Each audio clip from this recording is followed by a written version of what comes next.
sa amin? Okay lang. Masaya na nakalaro ulit dito sa Philippines. Anong pakiramdam?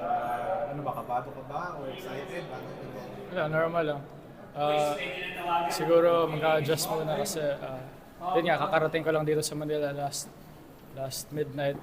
Tapos bago yung mga teammates ko. Siguro familiarity lang at mag-build up naman ng chemistry. Kamusta yung competition sa NBA ngayong next year? Siguro sa ngayon wala pang masabi kasi yun nga, hindi ko pa nakakalaban yung mga kas na teams.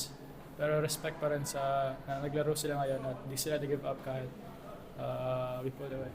Yung bang pagbabalik mo dito, parang kamusta naman? May mga bibisitahin ka rin ba ngayon? Or meron na bang kumausap sa'yo na kinakamustahin ka?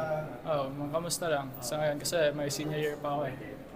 Parang sa ngayon yung NBTC parang laro-laro lang.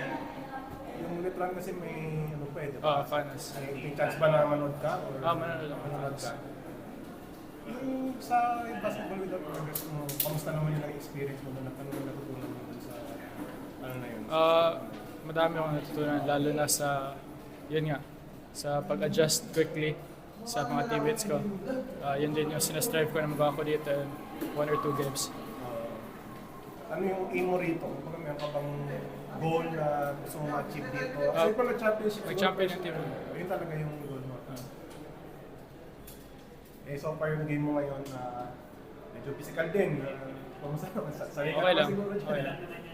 Siguro, yun nga, adjust muna. Hindi sa pagsasabi na mag-play safe ako.